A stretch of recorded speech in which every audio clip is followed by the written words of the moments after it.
ಪ್ರತಿದಿನ ನಮ್ಮ ಉದ್ಯೋಗ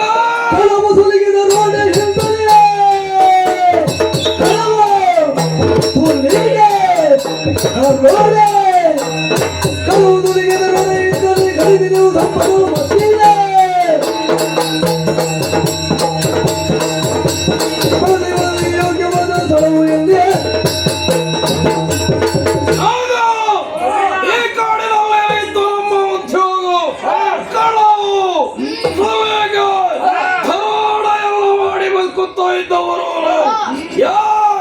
ಅದೆಷ್ಟೋ ಸಮಯಗಳಾಯಿತು ಕಳ್ಳತನಕ್ಕೆ ಹೋಗದೆ ಇವತ್ತು ಒಂದು ಯೋಚನೆಯನ್ನು ಮಾಡಿದ್ದಾರೆ ಕಳ್ಳತನಕ್ಕೆ ಹೋಗಬೇಕು ಎನ್ನುವ ಹೋಗಿ ಈಗ ನಿಮ್ಮ ಅಭಿಪ್ರಾಯ ಏನು ಎಲ್ಲಿ ಹೋಗುವುದು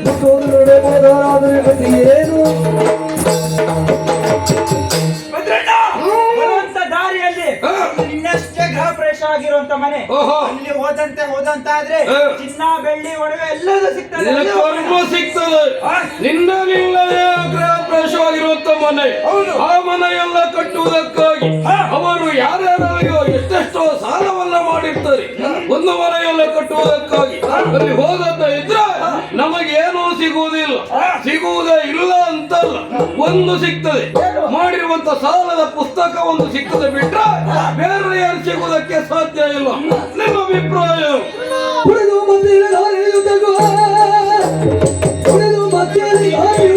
ಹಾಗೆ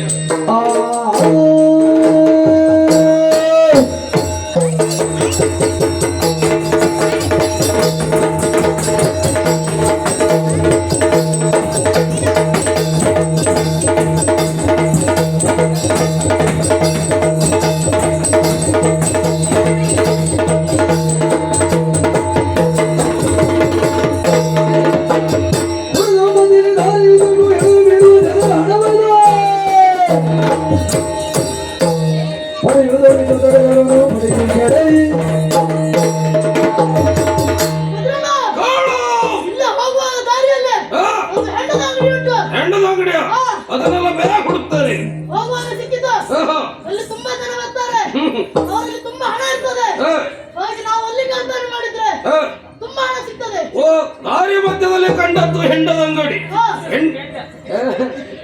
ಹೆಂಡದ ಅಂಗಡಿಗೆ ಅನೇಕ ಮಂದಿ ಎಲ್ಲ ಬರ್ತಾರೆ ಬರುವಾಗ ಹಣವನ್ನ ತರ್ತಾರ ಸುಳ್ಳು ಈ ಮಾತು ಹಣವನ್ನು ಹೆಂಡವನ್ನ ಕುಡಿಯುವುದಕ್ಕಾಗಿ ಯಾರ್ಯಾರು ಕೈಯಲ್ಲಿ ಎಷ್ಟೆಷ್ಟೋ ಸಾಲವನ್ನ ಮಾಡಿ ಹೆಂಡದ ಅಂಗಡಿಗೆ ಹಾಕ್ತಾರೆ ಕುಡಿಯುವುದಕ್ಕೆ ಹಣ ಇಲ್ಲ ಅಂತಾದ್ರೆ ಹೆಂಡತಿ ಅಮ್ಮ ಒಂದಲ್ಲಿ ಒಂದಾದ್ರೂ ಒತ್ತ ಇಟ್ಟು ಕುಡಿತಾರೆ ಬಿಟ್ರೆ ಅವರ ಕೈಯಲ್ಲಿ ಏನೂ ಇರುವುದಿಲ್ಲ ನಿನ್ನ ಮಾತು ಆಗುದಿಲ್ಲ ನಿಮ್ಮ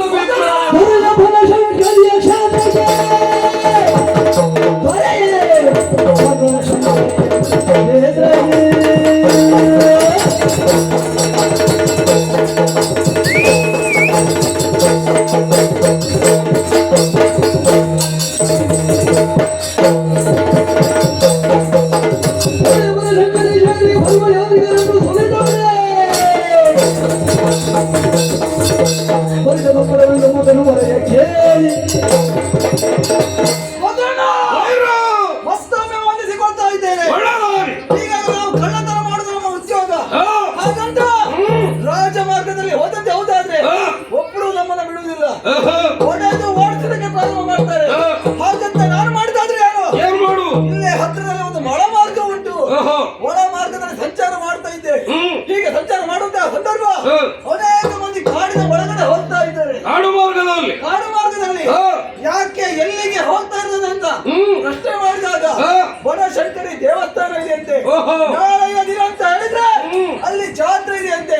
ಎಲ್ಲರೂ ಒಂದಾಗಿ ಹೋಗ್ತಾ ಇದ್ದಾರೆ.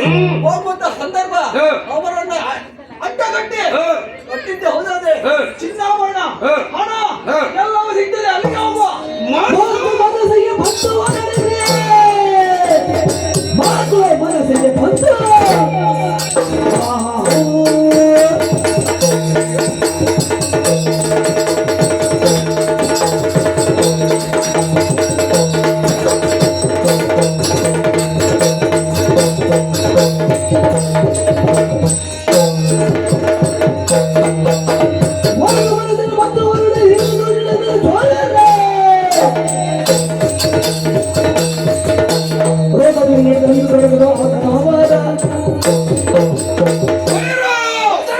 ನೀನಾಡುವಂತ ಮಾತೆಲ್ಲುವುದು ಮಾತು ಮನಸ್ಸಿಗೆ ಬಂತು.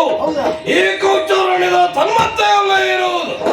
ದೇವಿ ಬನಶಂಕರಿಯ ದೇಗುಲದಲ್ಲಿ ನಾಳೆ ದಿನವೇ ಜಾತ್ರೆಗೆ ಅನೇಕ ಮಂದಿ ಹೆಣ್ಣು ಮಕ್ಕಳೆಲ್ಲವರು ಬರ್ತಾರೆ. ಬರುವಾಗ ಹಾಗೆ ಬರುವುದಿಲ್ಲ. ಗಾಡಿ ಎತ್ತಿನ ಕೊರಳಲ್ಲಿ ಗೆಜ್ಜೆಯ ಸೊರ ಎನ್ನುವುದು ಯಾವ ರೀತಿಯಾಗಿರ್ತದೋ ಅದೇ ರೀತಿಯಲ್ಲಿ ಆಭರಣವನ್ನು ಧರಿಸಿಕೊಂಡು ಜಾತ್ರೆಗೆ ಬರ್ತಾರೆ. ಬರುವಂತ ಹೆಣ್ಣು ಮಕ್ಕಳನ್ನು ಮಾರ್ಗದಲ್ಲಿ ಯಾವಿತು ಕುಳಿತು ಹೆಣ್ಣು ಮಕ್ಕಳೆಲ್ಲ ತಾರನ್ನು ಮೈಯಲ್ಲಿರುವಂತ ಆಭರಣವನ್ನು ದೋಚಿಕೊಂಡೇ ಹೋಗ್ತಾರೆ. ನಮಗೆ ಮುಂದೆ ಒಳ್ಳೆದಾಗ್ತದೆ. ಕುಳಿತು ಊಟವನ್ನು ಮಾಡಬಹುದು ಅಂತ ಆಯ್ತು. ಮತ್ತ್ಯಾಕೆ ತಡ ಹೋಗುವ.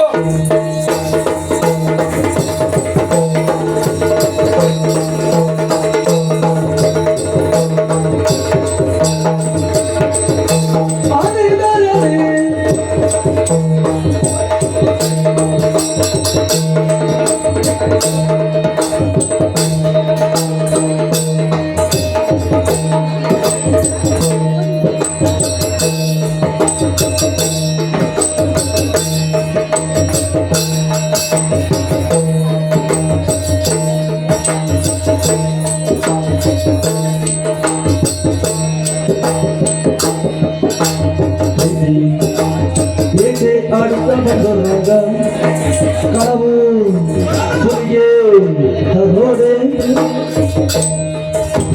ಕಳವು ಸುರಿಗೆ ತಗೋಡೆ